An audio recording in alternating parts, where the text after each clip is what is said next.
بسم اللہ الرحمن الرحیم، السلام علیکم ورحمۃ اللہ تعالی۔ ہمارا لغات القرآن کا بھی ایک کورس چل رہا تھا، جس میں ہم قرآن کے ہر حرف کو آپ کے سامنے رکھ رہے ہیں، یعنی جس رکوع میں جو مشکل الفاظ ہیں وہ ہم آپ کے سامنے رکھتے ہیں اور اردو میں ہی ریلیٹ کر کے رکھتے ہیں، تاکہ آپ کے ذہن میں رہ جائیں۔ جب بھی آپ قرآن پڑھ رہے ہوں یا آپ کوئی لغات، آپ کے کوئی ٹیسٹ ہو، تو الفاظ کے معنی آپ کے ذہن میں انشاءاللہ ضرور آ جائیں گے۔ یہ بھی مکمل قرآن انشاءاللہ ہم لے کر چل رہے ہیں، سورۃ الانعام تک پہنچ چکے ہیں، رکوع نمبر 11-12 ہم پچھلے لیکچر میں دیکھ چکے ہیں، یہ بھی پلے لسٹ میں موجود ہے اسی چینل پر۔ اور انشاءاللہ آج ہم رکوع نمبر 13 سٹارٹ کریں گے سورۃ الانعام کا۔ بسم اللہ الرحمن الرحیم۔ بدیع، موجد، کسی چیز کا موجد۔ بدیع السماوات والارض، زمین اور آسمان کا موجد اللہ ہے۔ اب سمجھ آئے گا انشاءاللہ۔ انا، کہاں، انا لک ھذا، اے مریم کہاں سے آگے تمہارے پاس یہ بیٹا۔ سورۃ مریم میں ہم انشاءاللہ پڑھیں گے، تو میں ایک ایک مثال دے کر آگے چلوں گا انشاءاللہ۔ لم تکن، نہیں ہے۔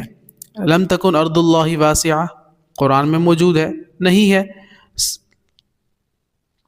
صاحبۃ، بیوی، ساتھ رہنے والی۔ صاحبہ بیوی کو ہوتے ہیں جو ہمیشہ ساتھ رہتی ہے۔ صحبت سے ذہن میں رکھ لینا، صحبت، انسان کی صحبت میں رہنا۔ صحابی بھی اسی سے ہے، کیونکہ رسول اللہ کی صحبت میں رہتے تھے ہر وقت۔ ذالکم، یہ یا وہ، ہاتھ کے اشارے سے کہیں گے۔ وکیل، کارساز، اللہ یعنی وکیل ہے، کارساز ہے۔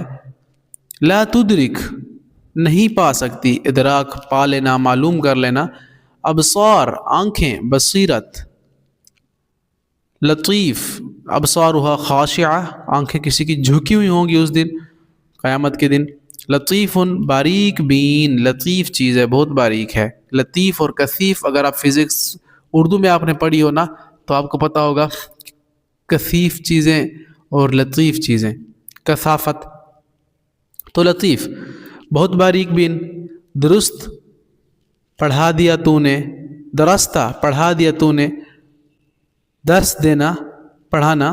اعرض، منہ پھیرنا، کنارہ کش ہو جانا یا اعراض کر لینا۔ لا تسبوا، مت برا کہو۔ لا تسبوا الذین یدعون، قرآن میں ہے نا۔ ما یشعر،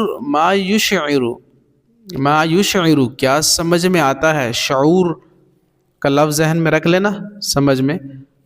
افئدہ، دل کو کہتے ہیں۔ اول مرہ، پہلی بار۔ طغیان، سرکشی۔ یعمہون، بھٹکے پھرتے ہیں۔ یہ ہمارا پارہ نمبر 7 بھی کمپلیٹ ہو گیا انشاءاللہ۔ اسی لیکچر میں پارہ نمبر 8 بھی ہم شروع کر دیتے ہیں، بہت آسان اور دلچسپ ہے انشاءاللہ سیریز یہ۔ قبلاً، مد مقابل، سامنے آنے والا، مقابل ہم ذہن میں رکھتے ہیں۔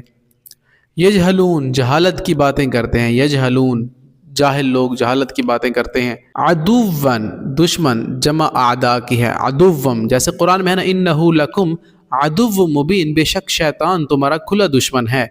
زخرف، چکنی چپڑی باتیں۔ زخرف القول غرورا، غرور کہتے ہیں فریب کو، دھوکہ کو، ایسی باتیں جو غرور میں ڈالیں۔ ذر، چھوڑ دے۔ تصغی، جھکتے ہیں، مائل ہوتے ہیں۔ تصغی، جھکتے ہیں یا جھکے مائل ہوتے ہیں۔ یقترفو، ارتکاب کرتے ہیں، کماتے ہیں۔ مقترفون، کمائی کرنے والے۔ ابتغی، چاہوں میں، ڈھونڈوں میں۔ ابتغی، چاہوں میں یا ڈھونڈوں میں۔ حکماً، فیصلہ کرنے والا، حاکم فیصلہ کرتا ہے نا۔ مفصلہ، بہت بڑی تفصیل یا بہت زیادہ تفصیل۔ تمت، پوری ہوئی۔ قرآن میں جب نورانی قاعدہ ختم کرتے ہیں نا، لکھا ہوتا ہے تمت بالخیر، خیریت سے قاعدہ پورا ہو گیا۔ کلمتن، بات، کلمہ بات کو کہتے ہیں۔ صدقاً، سچائی، صادق سچے کو کہتے ہیں، تو صدقاً سچائی۔ عدلاً، عدل، راستہ، انصاف، مبدل، بدلنے والا۔ یخرصون، اٹکل بازی کرتے ہیں۔ ذکرہ، یاد کیا گیا۔ فصلہ، تفصیل سے بیان کرنا، مفصل چیز۔ یوحون، خیال ڈالتے ہیں۔ تو یہ رکوع نمبر 14 بھی الحمدللہ ہمارا ہو گیا ہے سورۃ الانعام کا۔ اللہ سے دعا ہے کہ اللہ تعالی ہمیں ان الفاظ کو سمجھ کر ان پر عمل کی توفیق عطا فرمائے، اور ہمیں قرآن کو سمجھنے کی، پڑھنے کی اور عمل کی بھی توفیق عطا فرمائے۔ وما علینا